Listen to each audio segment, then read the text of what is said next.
자, 이 고유 변형률법이라고 하는 것은 열 변형을 해석하기 위한 방법으로 나타나게 된 것입니다.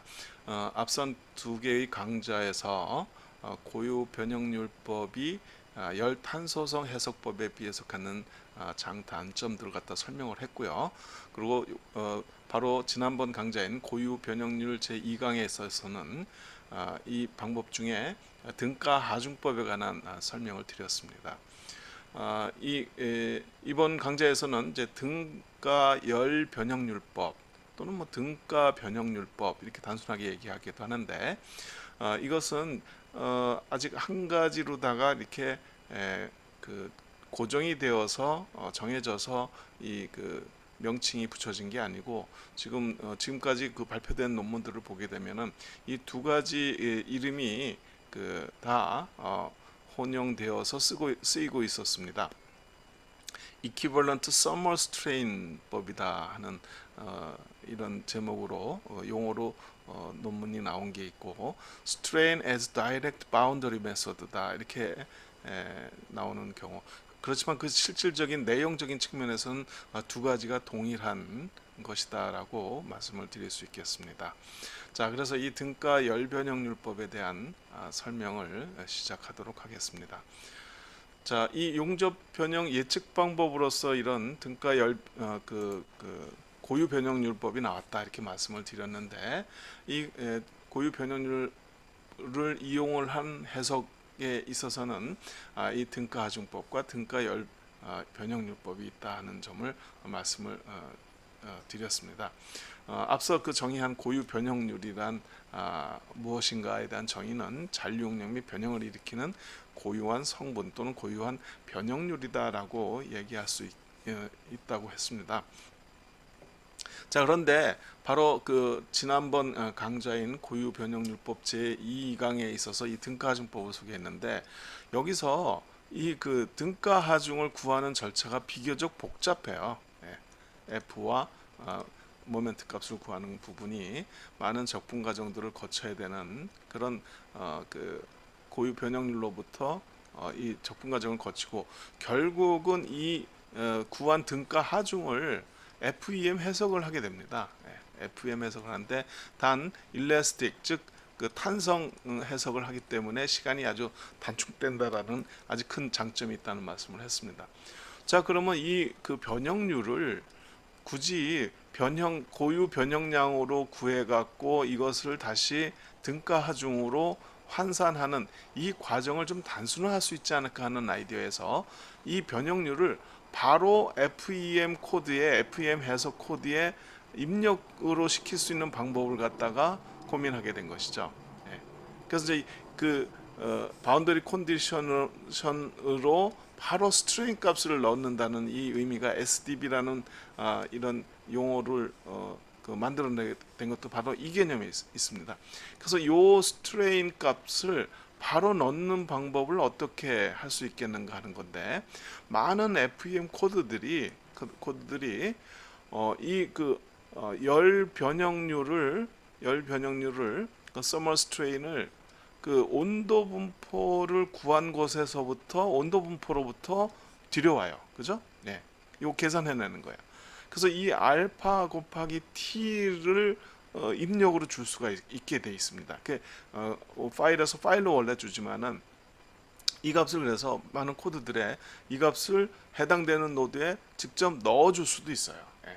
자, 여기서 힌트가 나온 겁니다. 그래서 이 고유 변형률을 알파 곱하기 t로 나타나되 이때 이 t로 표현을 하되 이 값으로다가 고유 변형률을 우리가 원하는 노드에 이 값을 넣어줄 수 있다면 굳이 고유 변형량과 고유 변형량과 등가 하중으로 구하는 이런 절차를 생략할 수 있겠다 하는 아이디어에서 나온 것입니다. 그래서 이제 이 값을 바로 FM 코드에 변형률로서 대체했다 해서 이 두 가지 이름이 모두 서머 스트레인, 이게 이제 이것이 일종의 이제 가상의 서머 스트레인인 거죠. 서머 스트레인을 바로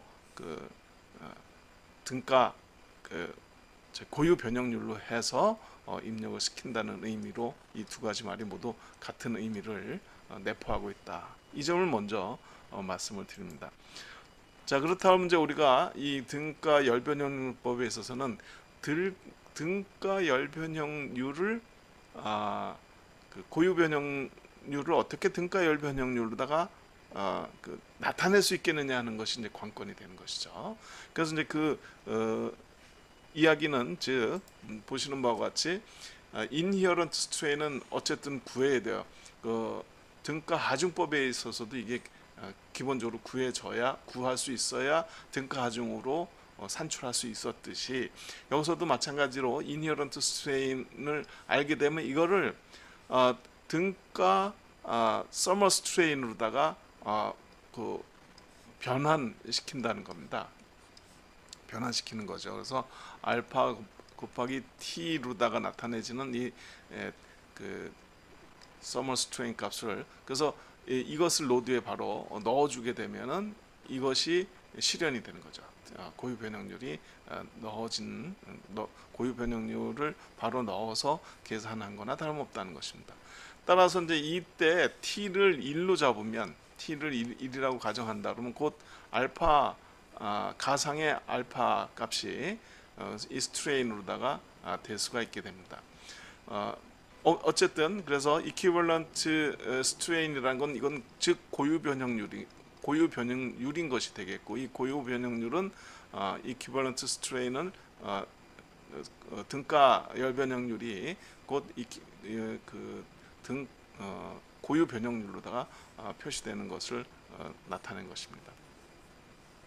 그래서 결국 이제 이건 말을 그래서 이퀴벌런트 스트레인이 바로 이 이퀴벌런트 서머 스트레인 형태로 나타내지기 때문에 이 ETS법이다 이렇게 얘기된다는 점을 앞서서 말씀드린 바 있습니다.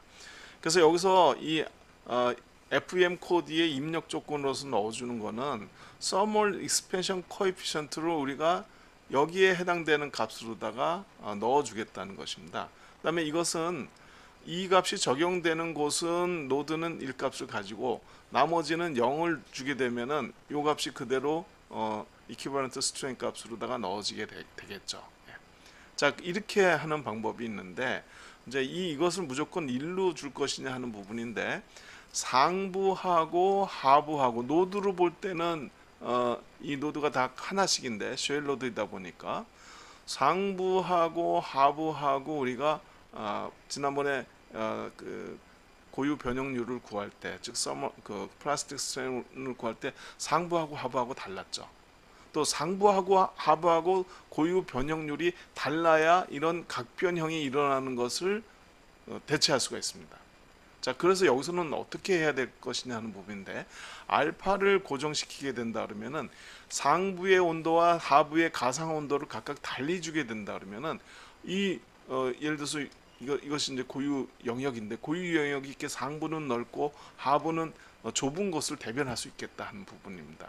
그래서 이 알파 값을 일정하게 하고 이 가상의 온도를 상부와 하부의 온도를 달리 줌으로 인해서 이 고유 변형 영역이 이렇게 예를 들어서 상부가 넓고 하부가 낮은 것을 대체하겠다 하는 이런 개념이 되는 것입니다. 자, 그래서 이것이 이제 상부의 가상 온도와 하부의 가상 온도를 달리 줌으로 인해서 고유 변형률들을 잘 표현할 수 있겠다는 점을 나타낸 것이 되겠고요. 자, 그렇다면 이제 이 상부의 온도와 하부의 온도를 어떻게 정할 것이냐 하는 이야기입니다.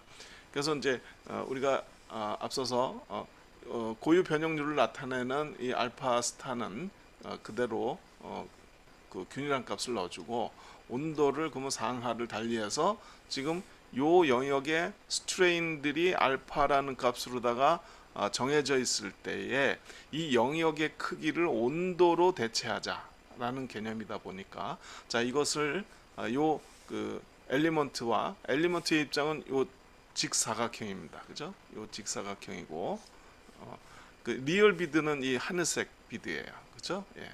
자, 그래서 이 엘리먼트에 있어서의 이 힘과 이 리얼 비드에 있어서의 힘이 같아야 되겠죠. 이제 이 계산상의 힘이. 그래서 요 식이 나오게 되는 것이고, 그다음에 모멘트는 요 상부의 스트레인이 역할을 하는 거하고 하부의 스트레인이 역할을 하는 것에 의해서 이 굽힌 모멘트가 생기게 되겠죠. 자, 그게 바로 이제 요 관계식입니다. 엘리먼트 상에서는 온도가 다른 걸로 표현할 때의 모멘트 값.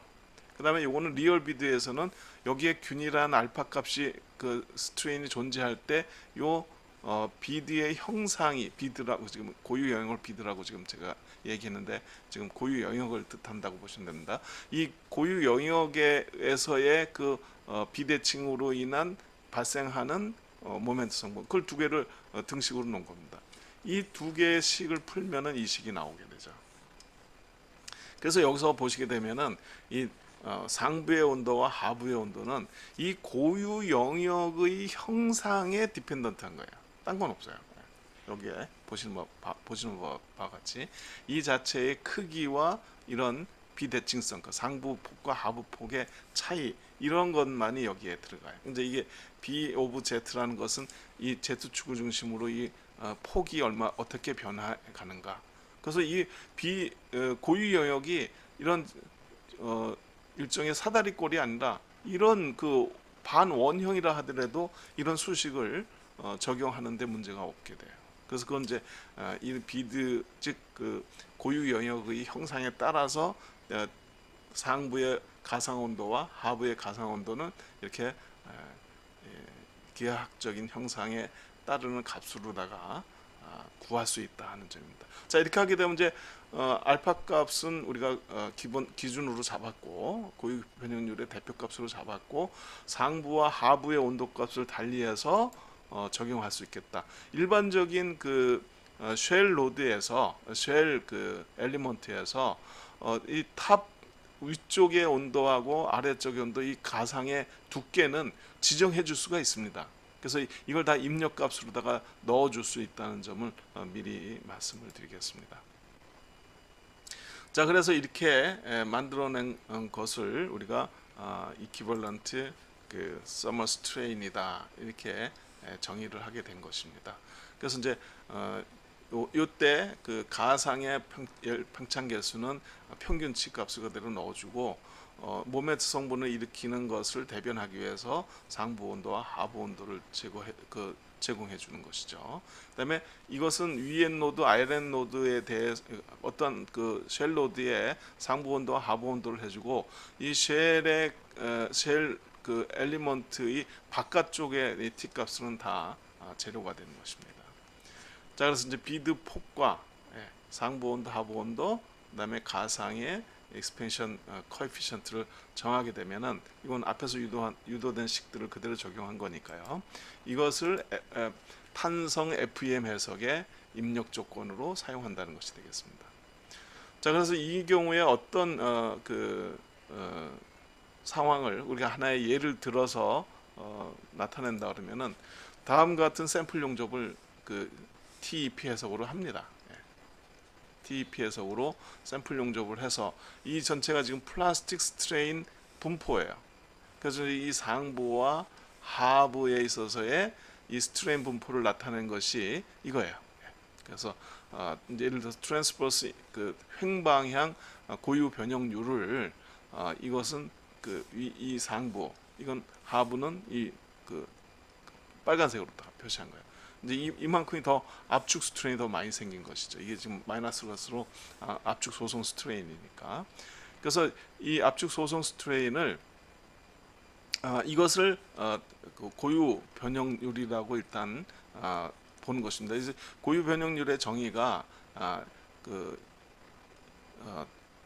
토탈 스트레인 마이너스 일레스틱 스트레인인데, 이것은 유사하기를 플라스틱 스트레인이기 때문에 이렇게 표시한 것입니다. 여기서 페이스 트랜스포메이션이나 상변태나 그 크립 스트레인이 없다고 친다 그러면은 이 고유 변형률이 almost 이 그 플라스틱 스트레인이다라고 보고 이렇게 정해주게 되는 것입니다. 자, 이 값을 그 알파 스타 값으로다가 넣어주는 겁니다. 알파 스타 값으로다가 넣어주고, 그다음에 요 기하학적 형상에 의해서 TB, TI를 T탑, T바텀, 상부 온도, 하부 온도로다가 앞에 식에서 나온 대로다가 구해주게 되면은 입력 조건을 우리가 다 찾게 되는 것이죠.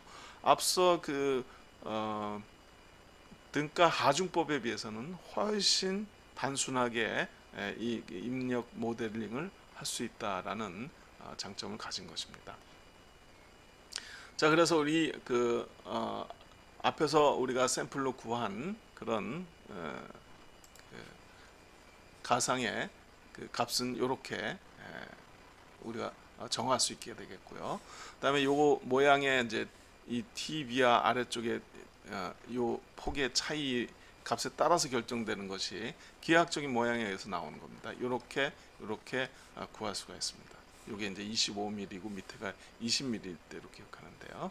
예, 그렇다 그러면은 요 값들이 우리가 구할 수가 있게 되는 것이죠. 자, 이렇게 해서 이제 요 노드에 있어서 T탑과 T버텀을 입력 조건으로 넣어줄 수가 있습니다. 쉘 엘리먼트에 대한 입력 조건에 넣어줄 수가 있게 됩니다. 그다음에 요 노드에 있어서 가상의 열팽창 계수는 이 값을 갖다 넣어주게 되는 것이 되겠고요. 그다음에 여기서는 이제 다 온도는 T를 제로로 해요. 그래서 여기서는 더 이상의 이 노드에서는 열 변형률에 의한 그런 변형률의 발생을 여기서는 해당되지 않는 부분이니까 여기 요 비드 노드에 해당되는 것으로만 이것을 넣어주게 됩니다. 이렇게 해서 탄성 해석을 한 결과예요. 탄성 해석을 하게 되면 이 결과가 나오는데 예를 들어서 이 TP 해석으로다가 3차원 메쉬 시스템에 대해서 계산한 것을 보게 되면 이런 정도 나오게 되는데 우리가 이런 등가 열 변형률법을 이용하고 탄성 해석을 했을 때 나오는 값은 이런 값들이 나오게 됩니다. 약간의 차이는 있습니다만은 전체의 변형의 양상을 대변하는 데는 무리 없을 정도의 그런 계산 결과 또 변형 결과를 나타내주고 있다. 이것을 등가 열 변형률법을 적용했을 때의 결과가 되겠습니다. 그래서 이제 세 가지를 비교해 보면 즉 세 가지뿐만 아니라 이제 실험한 결과도 우리가 비교해 보았습니다. 실험 결과고요. 이 TEP 열탄소성 했을 경우에 이 오차는 지금 실험에 대한 오차입니다.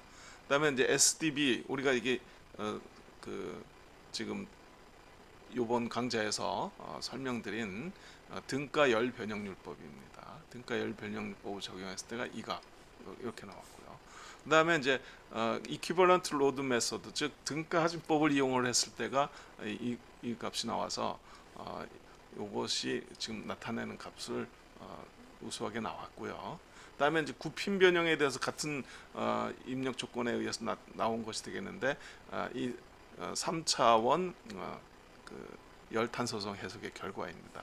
그다음에 SDB 즉 등가 열변형률법을 적용했을 때고요. 그다음에 이제 이거는 등가 하중법을 적용했습니다. 그래서 물론 우리가 이제 이 3차원 해석법을 에서 도출한 것들을 이용을 하긴 했는데 이런 세 가지 비교에 있어서 뭐 실험치와는 좀 가장 일치하는 값들을 변형 해석을 할 수도 있었다. 뭐 이렇게 어떤 경우든지 단정적으로 이게 항상 좋게 나온다라고 말씀은 드리지 않더라도 이런 정도들의 오차를 갖는 그런 해석법들에 포함이 될 수 있겠다라는 정도. 예를 들면 가장 지금 좋은 말은 3차원 열탄소성 해석하는 방법에 준하는 정도의 예측 능력 또 이 변형 해석 능력이 있다라고만 하더라도 대단한 성공입니다. 자, 이렇게 해서 우리가 이 등가 열변형률법이 갖는 장점들을 살펴봤습니다. 이 표는 앞에 고유 변형률법 제2강에서 제시한 그 표와 동일한 표입니다. 여기서 장단점들을 지난 시간에도 살펴봤는데 이것은 이제 탄소성 해석의 큰 단점은 모델링 하는데 수치 해석 기하학적 모델링을 하는데 시간이 많이 걸리고 계산 시간이 많이 걸린다.